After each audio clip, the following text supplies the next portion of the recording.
wedini mamaye, mother swenya biomo, eniga swenya kansa jidi swenya yo, eniga fuemo, maye biamaye, ya bomose,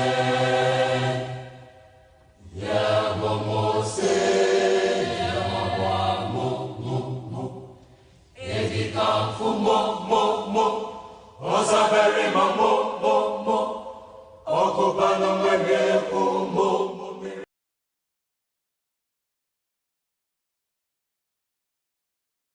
Good evening and many thanks to you for staying with us. You're welcome to PM Ghana here on your favorite television station, Adoatv. My name is Reginald Addy, and a big thank you to Isaac Otu, political babyface, who has held down PM Ghana for me whilst I was out and about exploring other avenues and seeing to what collaborations we could make. But certainly I'm back here and here to serve, obviously bridging the gap between the lawmakers and the populace. Now, one matter of concern to the populace as an issue of human rights, and which group is advocating for this. So whilst I was away, typically one thing that kept on trending is the issue of the LGBTQ plus matters. Now the issue of the bill that seeks to promote acceptable family values, also known as the anti-LGBTQ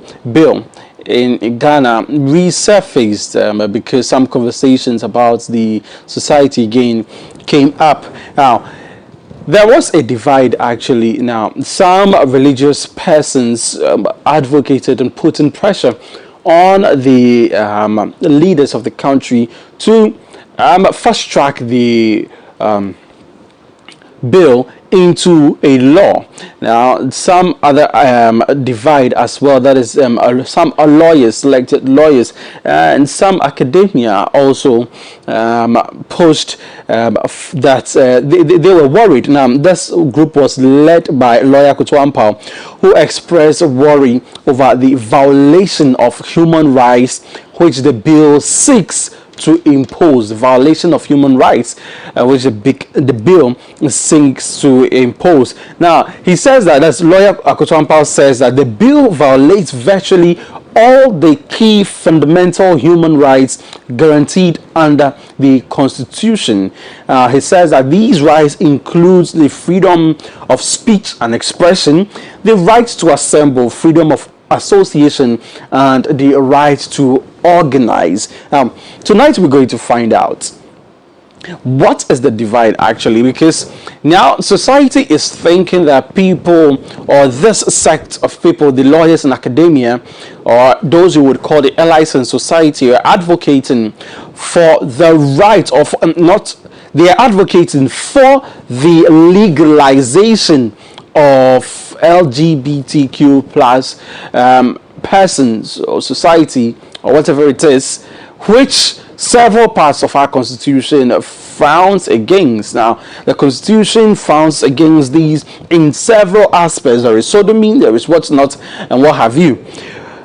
But then again, these allied groups are actually advocating for the rights of these people. Now, let's bear in mind that no matter the sexual orientation, these people are human beings as well. And the constitution of the country indicates that no human being, no Ghanaian, would be denied of the fundamental human rights.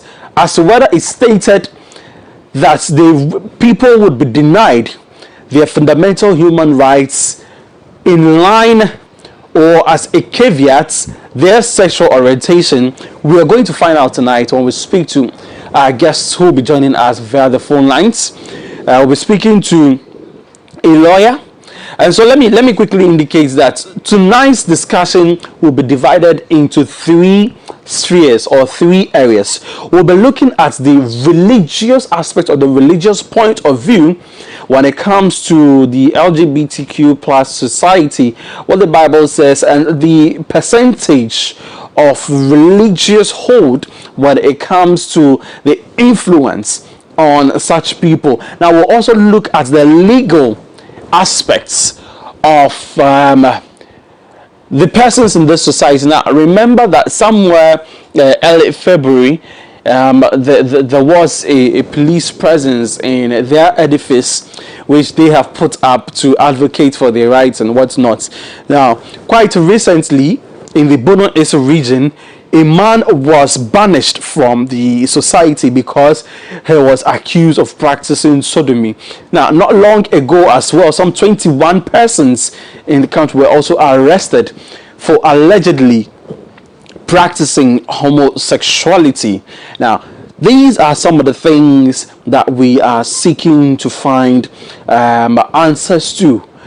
If the nation could ever come to a point of agreement where these people would exist without any form of homophobia being transformed or transferred onto them, the society and their leader have indicated that they have come under serious attacks ever since these matters resurface. And the last bit that we are going to seek to look into this is the societal view of this. Now, research has shown that 90% of Ghanaians are intolerant to same-sex marriages, amongst other things. But let us also bear in mind that there are persons in the same description who, by no fault of theirs, have grown with some hormonal imbalances and are not able to be identified, or they do not easily identify as male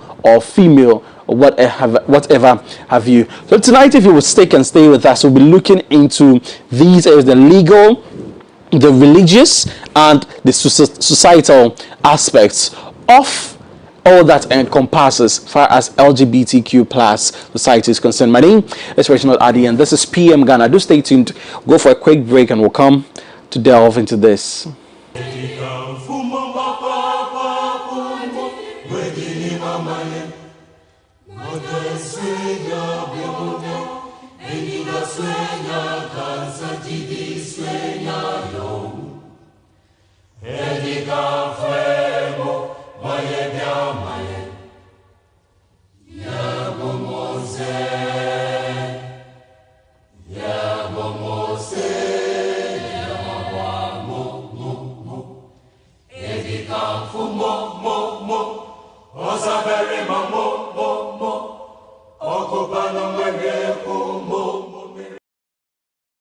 Blue City is a manufacturer and supplier of high-quality fashion accessories.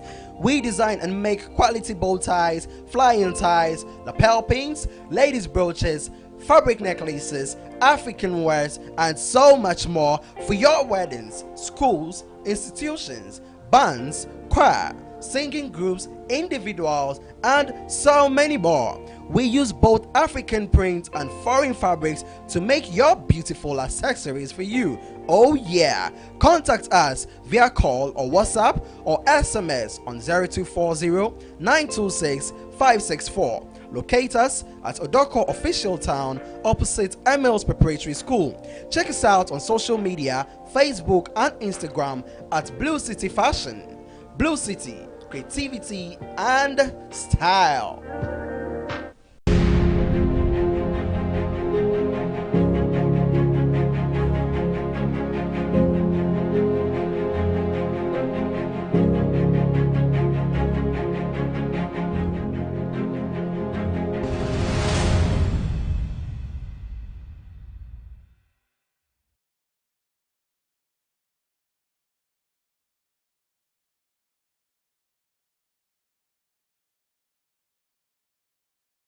So many thanks to you for staying with us. Now, academics say that the bill that is currently before Parliament, which you recently saw Member of Parliament for Ningo, Sam George, defend so fervently in an interview with Jerry on CNN, would violate the rights to freedom from discrimination and the right to human dignity.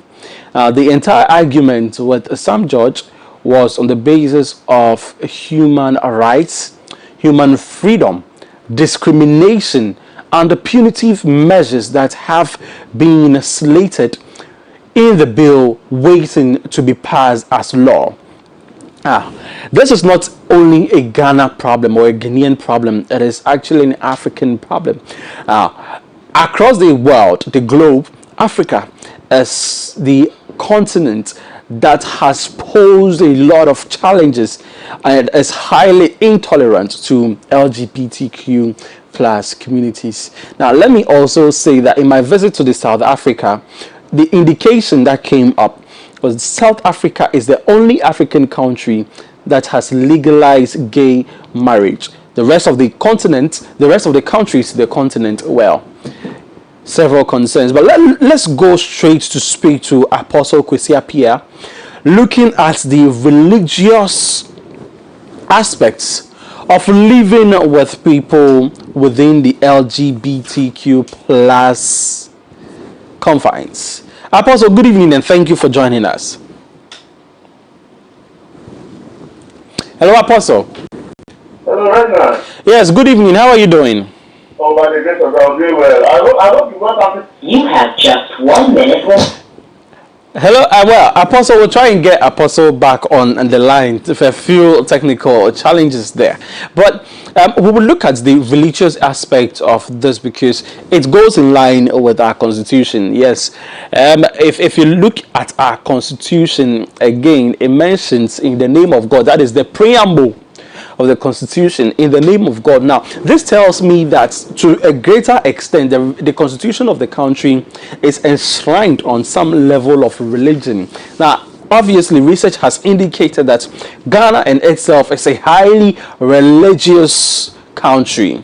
We hold our traditions with high esteem, and for that matter, some of these reasons are the basis of the intolerance to the LGBTQ plus rights in Ghana. Is it right to fight for their rights as human beings? Would we ever fall if we come to an understanding so that these persons can equally live in society without their rights being infringed upon? Well, a United Nations panel of expert member on the same bill says that passing the bill in its current or partial form, that's when you go through the anti-LGBTQ plus bill that is currently before our parliament, says will violate a significant number of human rights, including the absolute prohibition of torture. Absolute prohibition of torture. Now, no human being is ever expected to undergo or go through any form of torture that the Constitution and the laws guarantee. So on the societal aspect, we will look at it in the face of human rights. In the face of human rights. Now, remember, I indicated I will look at this conversation in the face of religion, the law, and society. And by society, we're talking about the upliftment of the discourse on human rights for persons within this confines. Now, Sam George also in his argument indicated that we need to protect our children who are being targeted. Now, when you our children being targeted in trying to pave way for the dissemination of LGBTQ plus in the country, there are lots of questions to ask. We have Apostle Kwesi Appiah back on the line. Apostle, sorry for losing you in that manner. Thank you for joining us again. Thank you, sir. You're welcome, sir. Yeah, so you were raising a point. You were saying you hope that what were you hoping for? Ragnar, I didn't hear you. Before we lost you on the line, you were saying that you were hoping for something. Oh, yes, I was hoping you brought something for us from your trip. No, I have some here. They told me to travel, so Yes. whatever you brought, I'll be in the studio, so make sure you keep mine for me. I bought holy water for you, Apostle. Don't worry. I'll come for it. I'll come for it. Very well. Well, Apostle, now, one of the concerns that I brought from where I visited, I mentioned the South Africa realization that South Africa, in their laws, have permitted gay marriage. Now, when you come to our face, I come back to my homeland and I realize that, hey, this is something that is highly intolerant in our country. But you, as an apostle, what is your general expression on the LGBTQ plus society and their fight for fundamental human rights to be respected?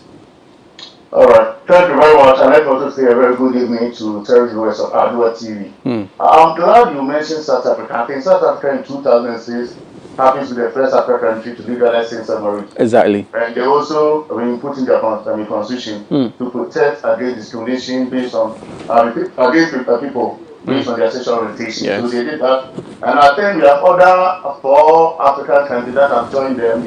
We have the Angola. They also in the year 2021, February, this year, they have also followed.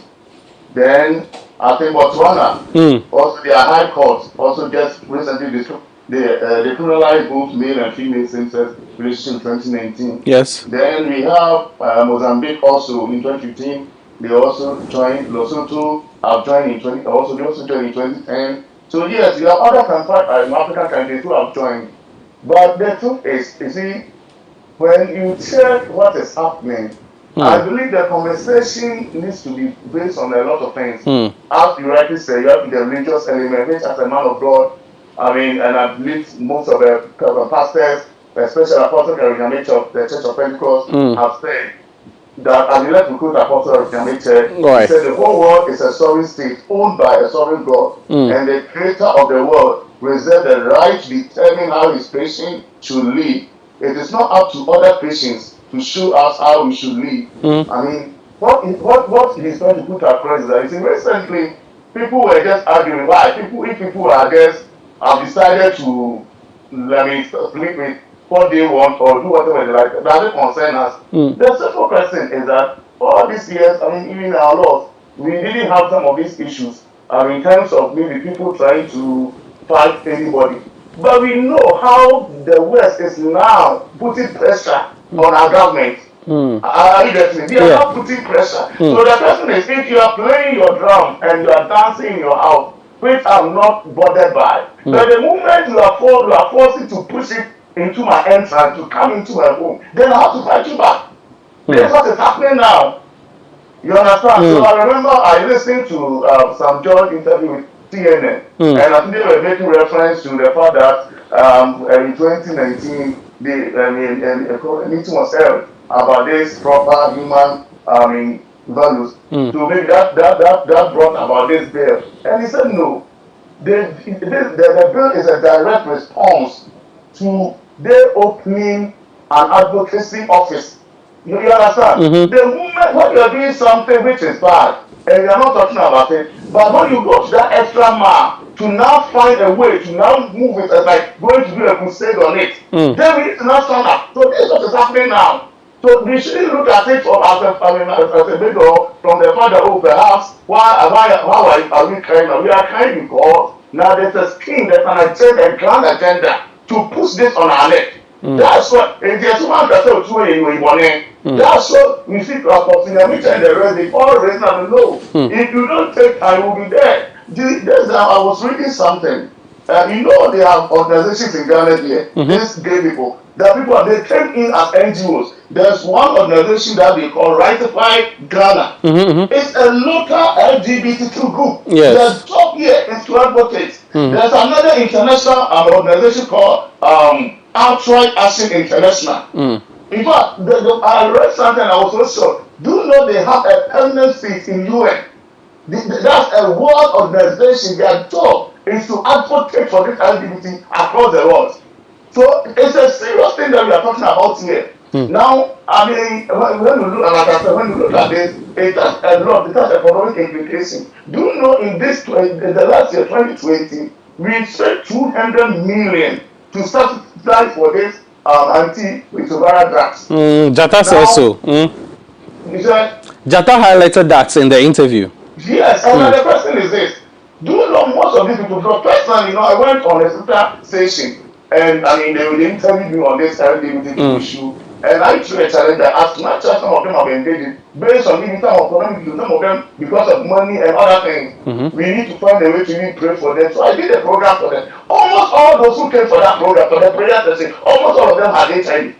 That day I wept. I'm telling you, for the first time in my counseling session, I nearly wept. They were just there telling me their story, how they entered into it, and how they went to the hospital and they were told that they have HIV. So I nearly wept. So it's not a small thing we are talking about here. One, it is draining our economy. You don't know what all this money can do for us. Each year, government is spending huge money just to suspect for this drug. And we know where this HIV is coming from. You understand? So aside the religious issues, it has economic issues. We are crying for roads. We are crying for factories. And all this is a great, but because now the pressure is coming from those people that, I mean, they're governing the world now. They have the resources. So there's a pressure on our government. So it is important we come together as a country. Because aside the fact that these people, I mean, we know in the long run to control this, if we are going to stop creation and all those things, the immediate effect is that we are all suffering, or it is impacting on all of us. We should get it right. Right. Now, Apostle, there is the aspect of, you mentioned something in your opening statement, you mentioned something about creation, which I want to touch on. Now, I don't know if this has been in existence since time immemorial, but growing up and sometimes observing adult content, you realize a sect called intersex. Now, these are persons who are born with reproductive organs. Sometimes they have both reproductive organs, hormonal imbalances, amongst other things. These are creations. And we say that all creations come from God. Don't you think that, segmenting them into this sect is some form of unacceptance of a natural creation? Yeah, I'm happy you mentioned this. You know, 50 years ago, all these things you are mentioning were all put under one umbrella for abnormal things. Now the point is this: it's only about interest. There are people who are born with a tendency to look at women. I mean, recently I did a teacher. I think we were on the station. I was telling people how in parenting we can correct some of this, and their children. I mean, as they're growing up, their interest is just looking at the nakedness of women. So I was even making reference to the fact that when you see some of these things, you need to correct it out by finding a way to train this child. For this child to become very good in this, those who look at women, what's the name? Hospital, Maria Sherman, Dr. Fui. So that child. Are you talking about gynecologists? Yes, gynecologists. Right. If you give them and know this child is a good lawyer, but he can lie, you educate this child to become a good journalist. They will go around looking for information. Oh no, Apostle. No. Rephrase that, Apostle. I beg you. I will rephrase. You know what? The person is a journalist. So they get your information. You tell them to send it out. You don't tell them to send it out. They will come and look for fish up for the information and send it out. It doesn't necessarily mean that journalists lie. In another part, how do you call that behavior? When somebody comes and fish information for you and send it to the general public. So in my local language, it's called Adafitra, news. So journalists break the news. Journalists don't lie. Of course, but they are not. There's no information you people send it that we are ready. I mean, for that. Apostle, my colleagues will not be happy with you, but let's move on. I know, but the point I'm going to put across is that no matter the abnormalities you see or you find in your child, there's a way to correct it. Yes. And don't forget, yes, one patient comes from God. But you see, doctors have even made us understand the kind of food you eat and all the things that affect company, women during pregnancy, eat all kinds of things, drink all kinds of alcohol and the rest. And they all impact on the formation of the child. So we cannot rule it out that there are abnormalities. But we need to find a way to now rectify it. We don't say that because this child has a tendency of stealing, so we should just allow the child to be an animal or a thief. No. We will find a way to train the child because we have value system as a country. That's why the bill is about what? Proper human values. What it is that this person has a very negative human value, but because it's found in the environment of society, let's tell the person. So we should understand.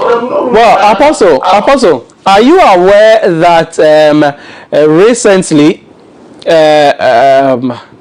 in the cartoon world, the Superman character that we love so much has now been depicted as a bisexual. Now, Superman, animated Superman is kissing men in the cartoons. Now, these are things that our kids are watching. I am sure that if I didn't highlight this today, you wouldn't have been aware of this. I was discussing this with my wife just this evening. I'm happy you are bringing it out. Right. And it's not only Superman. We were watching this football, this World Cup qualifier advert. And one of the adverts, the gentleman was kissing another gentleman. And my wife was just pointing it out. And just today we were watching BBC. And that issue of Superman came in. So, so she was like, we are not even saying now. So why would they push all this? There's an agenda. There's a grand scheme.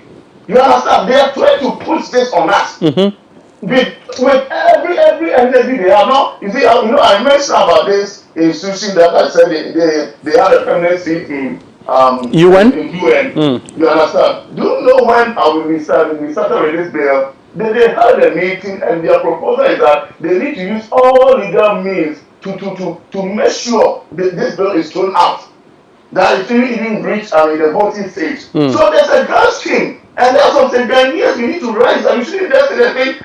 There's a story of two elephant fighting. And one thing was there. And said, I'm not concerned. So the leg of the elephant got broken. And the medicine market said they need a monkey to do medicine for the what do you call it? The animal that got the leg broken. Now the point is, monkey was there. He thought he was safe. Meanwhile, they use him for the medicine. We are all not safe. The moment we come together and say, okay, we don't care, we sit down, count concern. This is something that affects us. Aside that, I don't even want to dwell on the spiritual aspect, man. We will go there. We will go there. Now, I'm still on the aspect of those who the I aspect, the intersex people. These are people who, by no fault of theirs, cannot identify with one particular sex. Sometimes when they are filling forms, they choose to choose other, or perhaps not to say, because they are not clearly male, they are not clearly female. And the church, as one would believe, they say that religion is the opium of the masses. When people lose hope, they look up to religion, they look up to the churches. Now, these are people that the church would obviously, these are people that would obviously be looking up to the church. But it seems that the conversation that is coming out, sends the signal that we are intolerant, whether it's your fault, whether it happened, by birth, whether it happened naturally. Shouldn't we reconsider these persons who, by no fault of theirs, have no direct sense of belonging, not sexual orientation, but gender?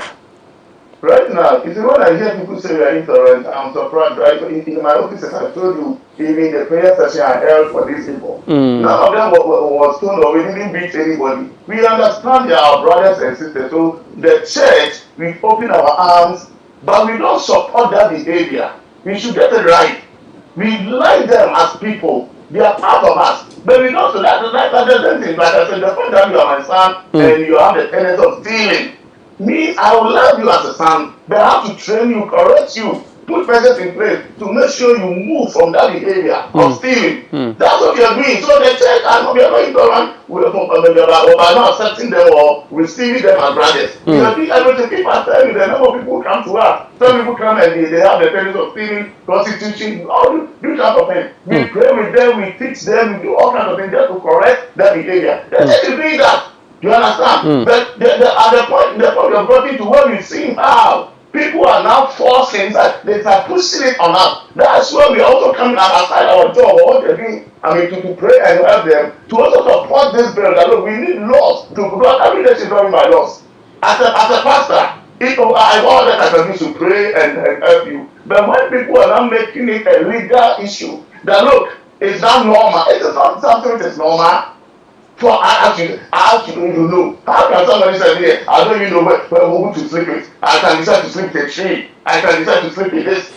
I mean, it doesn't make sense. I don't know how normal it is to you, but from where I stay, it doesn't make sense. And that's why it will continue to remain abnormal. No matter how they try, most of the bulls that 50 years ago, they find all these behaviors as abnormal. They are not changing it. To almost echo the bulls that they use to teach economics and those things that they expected, that these behaviors are normal. It's not normal because there's a grand scheme to push it. And we will not accept that. Let me say this again.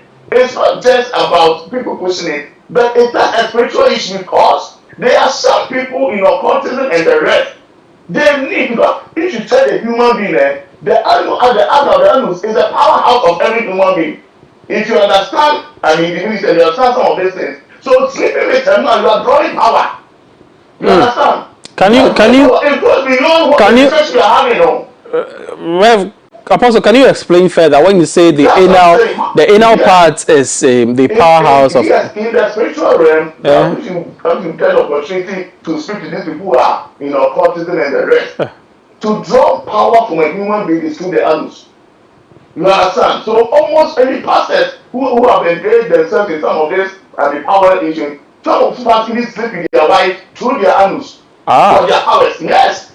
There are some pastors a lot is happening. So people are forcing to make sure that this becomes normal. Right now, if anybody should approach you and tell you that, you know, I want to, a man approaches and says, I want to sleep with you, it will sound something. But the way they legalize it, it's not normal. You can't be the person. You can't say anything to the person. Apostle, now I think that the confusion is clear. That we don't know if the conversation is about, you know, fighting for the rights of, you know, LGBTQ people, or fighting against the legalization of LGBTQ people.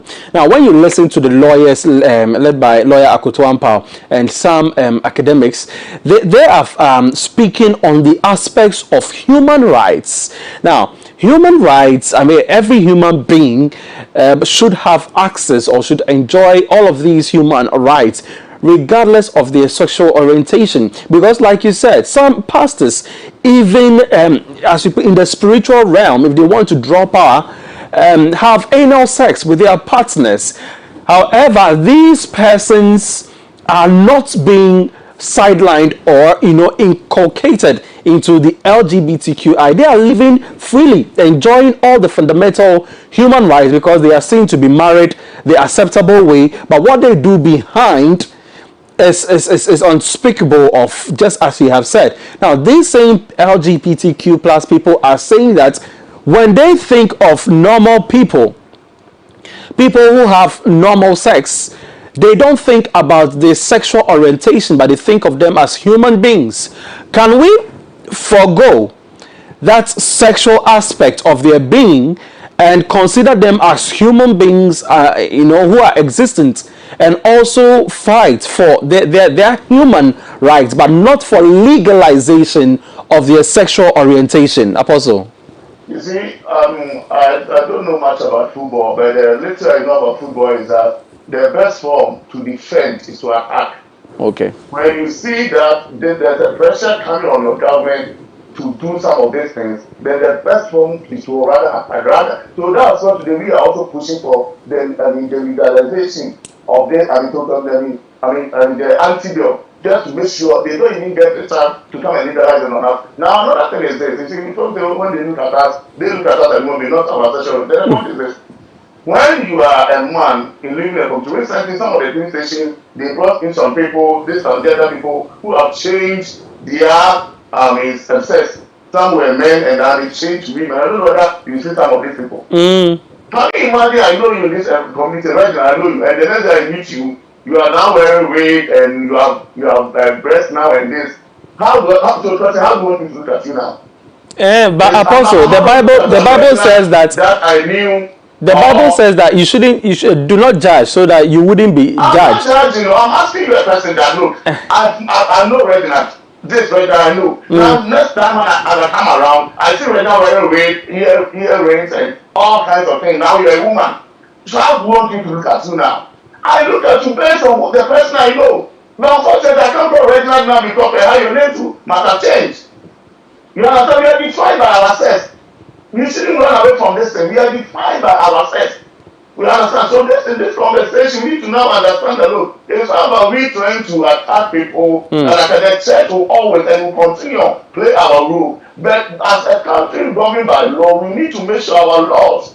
I mean, don't forget, almost all the laws, people, most of the laws that we have, they are biblical. That's what the Bible will tell you. That when you arrest an armed robber, you don't praise them, you don't be the person. Mock that you don't. The Bible will tell you. I sincerely agree to. I said that in my opening statement that the constitution in itself is based purely on religion. And yes. However, I want to finally find out from you your thoughts about dealing. You spoke about parenting, but your thoughts about dealing with people who identify as LGBTQI. Now, recently in a video, we saw a father beating up the daughter because he found out that she was a lesbian.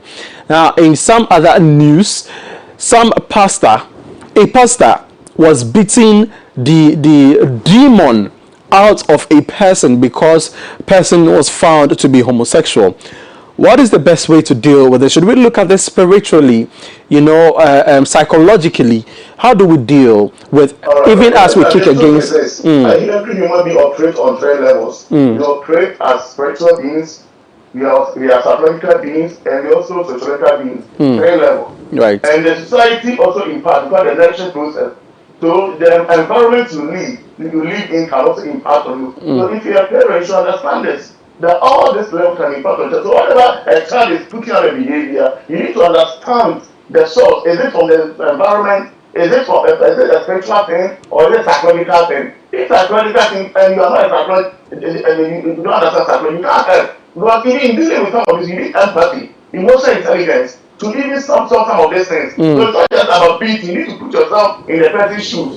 Then find a way to do it. But let me also say, I've said it before, that there was a grand scheme to nurture or to even bring out some of these people. That's why we have these single sex schools. Most of these single sex schools, I speak with you. These things we are complaining about are normal there. I did a research, and most of these girls, when they go to school, their female counterpart write letters to them, proposing to them. I had a friend, some years back, who came back from school, and so as soon as she entered the school, they came out to tell her that a lady got a letter proposing to her. She told her she was not interested. When she went to report to the headmistress, the headmistress was when they then I woke her. And she was forced. So by the time she came out, she was doing engaged in lesbianism. So as my simple person, I keep asking this. As of now, what is the essence of these single sex schools that we have in this country? That I don't know. You can go around and do some of these research. Most of the people go there, they come out as gay and lesbian. Apostle, I'm a product of a single sex school. Let me indicate, I'm proudly not a homosexual. Are you saying that most because as for the human institution, you can't have 100%. But you're making you can't accept it. I'm glad you say you are from there. You can't accept it. You will honest. Tell us what happens there. Well, Apostle, let's wrap up on that quickly. You understand? So my question is, yes, from this bill, I think I especially support it. Then we need to move further and cross down all the breathing points. Yes, somebody said that they make school to some of these things are happening there. It does. The scale. We are talking about the scale. It's a grand scale there. People are, because it's like the environment is choked with this behavior. That if a lady is proposing to you and your teacher is not there to even defend you, your headmistress is not there to defend you, it is a strong matter. Then we need to rise up. So, Pastor, my question, what are these single sex schools doing? It's time we take all to meet schools. Okay. My personal, opinion. Right. Thank you very much, Apostle Hosea Pia, for speaking to us. And your gift is certainly waiting for you. So, anytime I see you, yeah? I'll be there, sir. Very well. Apostle Hosea Pia just spoke to us. His final statement that some of these things stems out from the single-sex schools, indicating that it's high time single-sex schools are converted to mixed schools. So I don't know about you, the Infantipim boys, the Butcher boys. If you would like that, Infantipim school would be transformed into, I don't know, Infantipim girls or boys' school. Now, hey, Apostle has spoken, and he indicates that, human beings operate in three realms: the spiritual, the psychological, and sociological realms, and in each of these realms there is a manifestation of whatever one could be. Now, it's high time we dealt gradually with these. I leave the dealing of this whole aspect in the spiritual realm to the religious bodies in the country.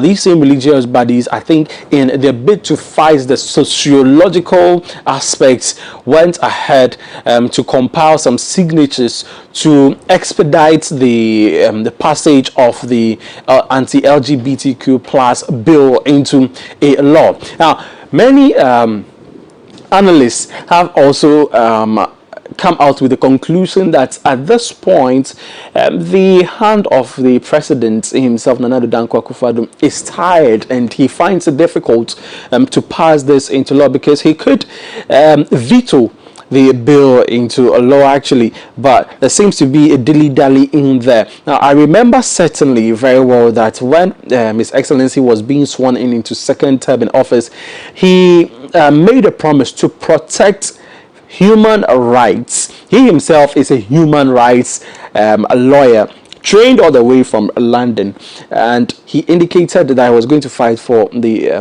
rights and of every Ghanaian. Now, this is a time when that promise is actually being tested, and we are hoping to see if this bill, which has several issues that have been raised by lawyer Akoto Ampao, expressing worry over the violation of human rights in the bill, rights to speech and expression. All of these sum up to indicate that even if you advocate for LGBTQ plus people on the tenets of human rights, you may be penalized.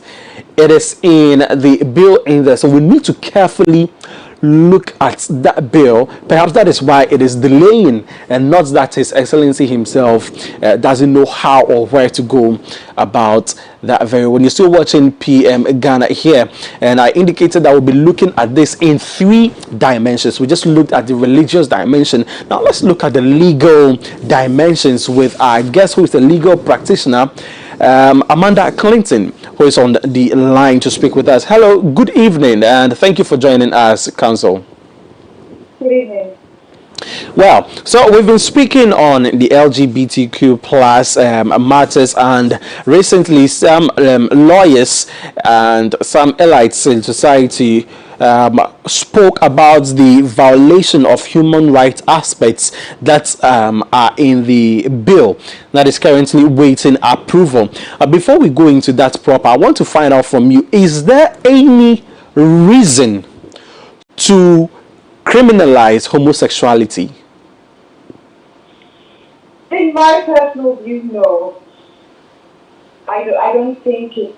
I just think that, this particular government, in terms of, both parties are going to vote on it, and people feel very strongly about it within, both sides of the party. But the issue we have here is that the bill is an overkill. Do you know what I mean? It suggests that police, different people will be going into people's homes to be checking particular sexual acts and jailing people. And ultimately, we have to think about society-wise, what is the ultimate goal? The ultimate goal is a deterrent. Do you know what I mean? And jail time is not a deterrent. Labeling people and treating them as ostracized people is not a deterrent. What it causes people in society to generally do is to go underground more, and if they were deviant, they would just go underground more and be even more deviant. Do you know what I mean?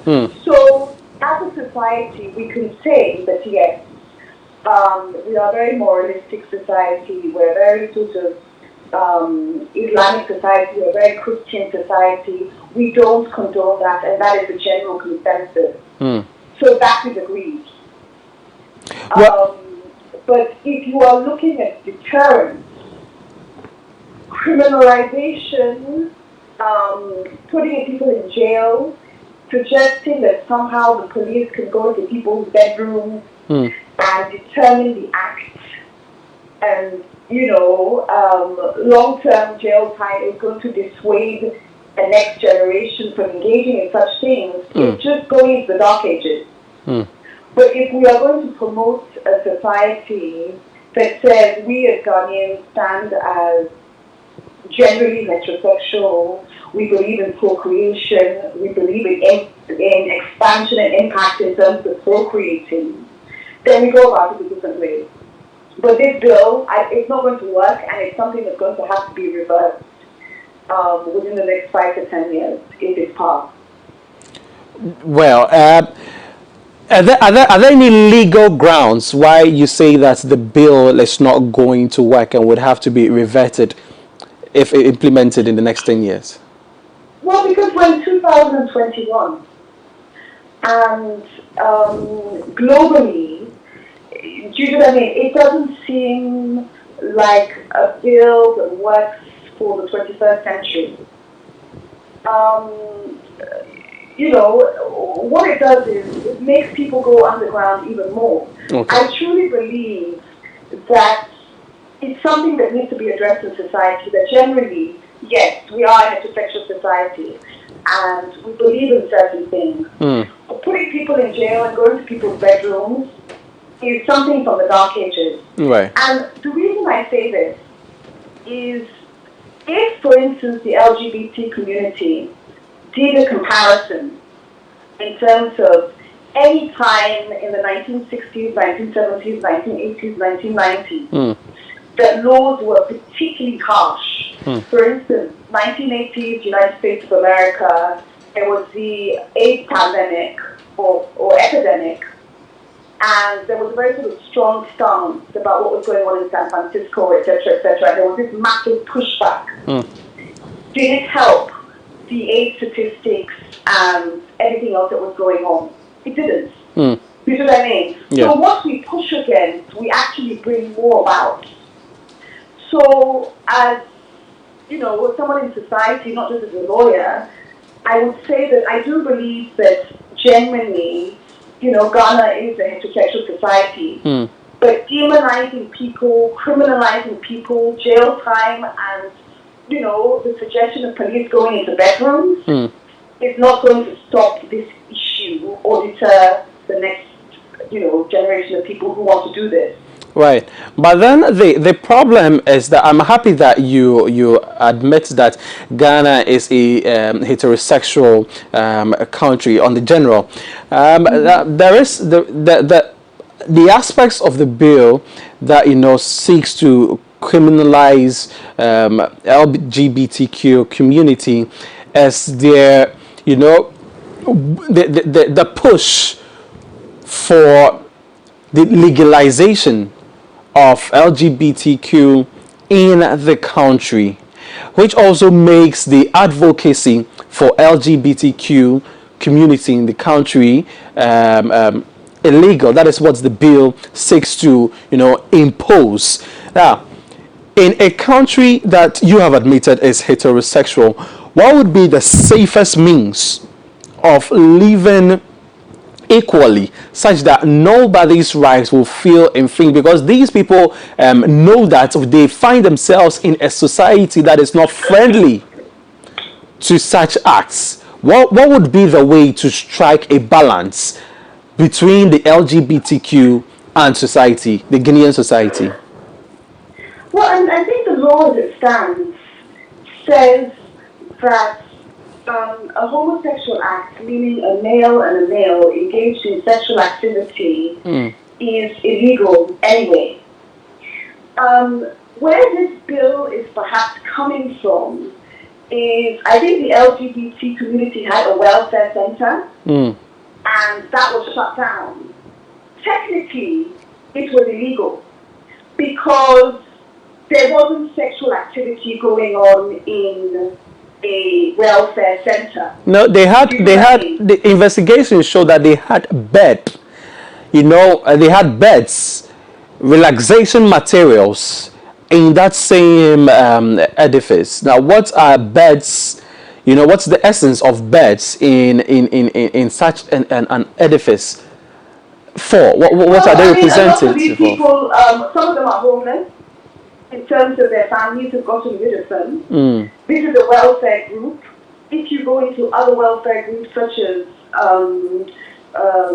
drug addiction centers and different sorts of centers, there's different kinds of bedding, etc., particularly when we're dealing with ostracized societies. So I don't think the welfare unit was a place where people were choosing to actively engage in that activity. So this bill is kind of like an umbrella.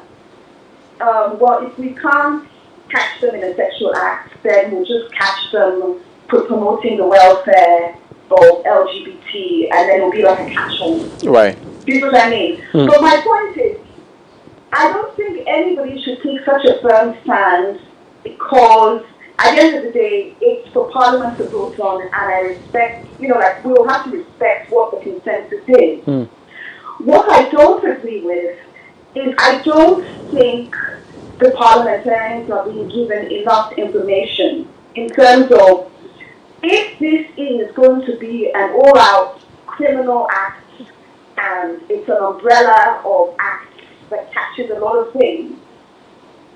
When different societies in the world have attempted to do this hard stance, Saudi Arabia, USA in the 1980s during the AIDS pandemic, different sort of countries at different times, did it serve as an absolute deterrent to homosexual activity, or did it push people underground and create more homosexuals, more pushback, and more disease? I don't know. You know what I mean? You have to look at this from an objective point of view, look at it from a social scientist point of view, and if this bill is going to work. Because ultimately, if they're saying the bill is supposed to serve as a deterrent, then there should be certain measures to show the bill will serve as a deterrent. Well, however, similarly, the fight for their freedoms and right to operate as human beings is not that nobody respects their rights, but the moment you come under an umbrella of what is not accepted in the country and fight for the rights of the same group whose activities, the sexual activities, are not acceptable by religion, customs, and what the laws in the country, then there seems to be a problem, which is why the parliamentarians find it difficult to pay heed to that call or fight for freedom. Now, it is the same thing. If these same freedoms are allowed to live freely, then it's going to be a free thing. They're going to have their free way doing their things. In that same manner, if it is not paid heed to, like you say, they're going to go underground and they will still operate. Which is why I was trying to find out what would be the best way to strike a balance. The best way to strike a balance is to accept that the law as it stands is sufficient. Because, for instance, anybody who wants to even go out on a march, be it for gay rights or any kind of activity in Ghana, for some strange reason or the other, has to go and seek permission to do so, and that can be rejected. Number two, homosexual acts are termed in Ghana as male on male and penetration. And that is illegal. That is covered. You see what I mean? So, what more do people want to achieve in terms of the actual homosexuality is illegal? The mobilization of people has to be verified in terms of, government has to say yes, or they have to go to a particular one to say yes. Yes. You know what I mean? Yes. And so the balance is to accept that a lot more discussion has to go on before this bill is potentially passed. And I say that because, let us just say that, I very much stand, like with heterosexual, non-heterosexual, and I really believe in procreation. I believe in dominating and expanding, what the Bible says. And I believe you can only do that with a man and a woman. That's my personal view. Do you know what I mean? But I know by law, the ultimate aim of this bill is to serve as a deterrent. Mm-hmm. And until certain benchmarks are measured in terms of what's happened in different countries where they try to like really push back against it, and whether this will serve as a deterrent in terms of criminalizing it, or whether it will just invite more and more outside interest and more money pumped into it and more people going underground. You know what I mean? So if you want the ultimate goal to serve as a deterrent, you have to get results that will make it a deterrent. And criminalization is the last thing to make this act a deterrent. What legally? What could be a deterrent? Well, as I said already, it's on the books. In terms of, you know what I mean? It is illegal. If that group wants to mobilize, they have to go and seek permission and a permit to be able to go out. Do you know what I mean? So it is over to say this bill is serving as some sort of to be used as something to say to the global world that look, you can't force your ideas on us. We will even put them in jail. Do you know what I mean? So we have to make sure that if this is going to be a deterrent, it works. But it's not because I mean, what else happens in jail? A perfectly heterosexual man could go into jail and will be forced into homosexual acts. And even if he's not homosexual. So how is that a deterrent? Well, Do you know what I mean? now, the concern now legally is about international laws and how they apply or how they even come in these matters, because international laws obviously would seek to bettering the lives of every citizen in every country. Take the African Union, for instance, and out of the 54 African nations, 22 have legalized same-sex marriage.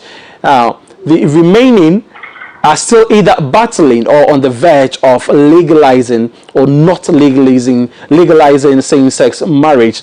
Now, how would international law come in, or how does international law apply to LGBT people in these countries? Well, international law doesn't apply per se in Ghana because we're a sovereign nation. You know what I mean? And if so many people on both sides of the parties are against this whole LGBT thing, you know, there's no way same-sex marriage is going to happen in any case. And we're a sovereign nation, so if both parties decide to do this, it's going to happen. But I'm letting you know, within the next 5 to 10 years, it will be reversed if it does happen. Because the ultimate aim is that such a bill, when it gets passed, should serve as a deterrent, not just as a flag to say we are anti-LGBT. And it will not serve as a deterrent. It will bring more international attention. It will bring people with more money to fight it. It will send people on the ground. It will, you know, perhaps make men who are homosexual marry women and then still go and carry on with their lifestyle because they've been demonized. Do you see what I mean? Yes, so but is it serving as an actual deterrent? And that is what the parliamentarians would have to look into. But the LGBT community, in my view, have not done as much as they could in terms of cross-referencing what happens in different countries when there's a hard stance, and does it actually serve as a deterrent? Because if you're pushing an agenda, you can't just push it from your feelings. You have to push it from statistics, facts, and the other side's point of view, which is we want it to serve as a deterrent. Right. Well, now speaking about deterrence, first off, what would you say? Should the bill be totally thrown out, and perhaps Parliament seek a better way of understanding and assimilating these people into society, or perhaps the bill be revisited and some elements being taken out and some elements being implemented? What would you say? I'd say that both parties would want to save face and carry this bill on, which is not the best. But I really think that if you have to pick one goal of this bill, the goal of the bill is to serve as a deterrent for those who are activists now, and to serve as a deterrent for future generations who might engage in LGBT activity. Then you look at, does this bill serve that purpose? Because, if a perfectly heterosexual man goes into jail for 2 years, there are things that's going to happen to him. So why would you say you're going to put police in people's bedrooms and then send them into that same activity anyway? You know what I mean? And then you're sending people underground. And then you're making men who are not that way inclined marry women, have multiple partners, and perhaps come and give something to that woman because they're just so angry.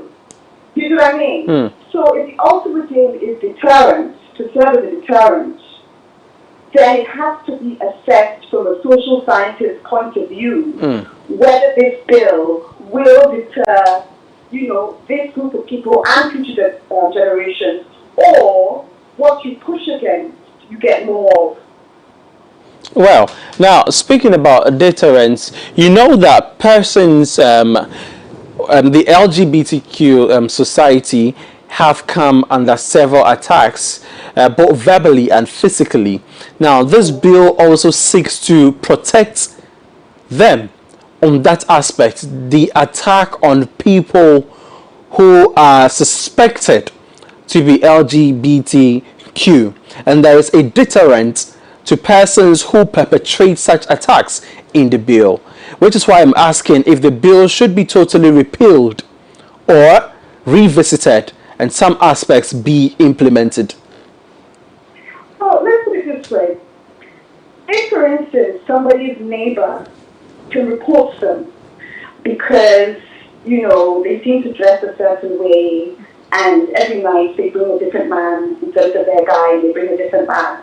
So that neighbor could potentially go and report them to the police and then come. Do you see what I mean? So to come to assess the situation, or perhaps go into that person's bedroom, or perhaps monitor them, and then you're saying that same bill that might turn into an act will also serve as a way for that individual to somehow be protected from his neighbor, accusing him without actually seeing him in an act. It can't be both things. Well, now finally I want to find out, is there a line legally between fighting for the rights of LGBTQ persons as human beings and legalizing the acts of LGBTQ or the society in itself in the country? I think our ultimate aim is to be pro-peace in general. Do you see? Because anytime you're anti something, it just brings so much attention to it. It brings a lot of pushback. So I'm just saying that, both parties, I know, feel very strongly about this. And there's a lot of numbers in terms of being able to pass this bill. But if any parliamentarians were listening, I'd really say, if you have to pick one goal for this bill, what is it? The goal is that it serves as a deterrent for that kind of activity. Does criminalization, particularly in the way outlined in that bill, serve as a deterrent? And if not, perhaps more studies need to be done on what will serve as a deterrent so that we promote, domination and expansion of, couples and, procreation, etc. That's my personal view. If it doesn't serve as a deterrent, it serves as the opposite. You see what I mean? And it is being used to sort of wave a flag that you can't force your ideas on us in terms of the outside community, the outside world, then it's an overkill. And it can't both protect the LGBT community and at the same time let somebody's neighbor go and call the police and say, because of their behavior, I think you should watch them because they're involved in that kind of activity. It just doesn't serve with those things. Well, we're grateful for your time this evening, and we appreciate your inputs in there. We pray that it will be carefully looked at. Thank you very much, Amanda Clinton, for speaking to us. Okay, thank you. All right. So Amanda Clinton is a legal practitioner, and well, according to her, criminalizing homosexuality or gay people, the LGBTQ plus society in the country, is not deterrent enough. Now, she asked a question. She says that if the bill, or if a question is posed to the proponents of the bill that is currently before Parliament on what the direction or the aim of the bill is, there may sincerely not be any clearly defined aim apart from the bill serving as a deterrent. Now, as to whether it's a deterrent is deterrent enough to those who attack persons who are suspected to be LGBTQ plus, well, she says it's already stated in the law, in the constitutions, that this is what the society frowns upon against. But then sending people, police to people's rooms to ascertain whether they are involved or engaging in any form of these practices is also a problem. So overall, Amanda Clinton is saying that this bill will not work, and even if it is implemented, it is going to have to repealed in the next 10 years of its existence. Would we get there to even see the implementation of this bill, or perhaps the passage of this bill and its implementation? And perhaps after its passage, would we need to repeal the bill or law? Well, we'll still hold the conversation on this very one. As far as I am concerned, there is a clear line between fighting for rights, but you cannot fight for your rights if you are engaged in something that clearly the Constitution has frowned against. It's just as saying that if the Constitution says that weed smoking is illegal, you form a group and say that you are advocating for your rights as, you know, smokers of weed or people who use drugs, because you are being harassed in society. The best way to exist is to go by the laws, abide by the laws, and we would all live freely and happily as a country. My name is Reginald Adi, and we've looked at all of these aspects: the religious, the legal, and the societal aspects. Apostle Akwesi Appiah, who was one of my guests whom I spoke to on phone, took us through some religious and societal aspects. Speaking on human rights and the legal aspects, we heard from lawyer Amanda Clinton. She's a legal practitioner, and we'll wrap the conversation up on these matters, and we hope and believe that the rights passage would be taken by our lawmakers whom we have elected to guide us in terms of lawmaking and ensuring that peace and order is instilled in the country. My name is Reginald Adi, and thanks for watching PM Ghana. I'll see you on Thursday with another topical issue. Have a lovely evening.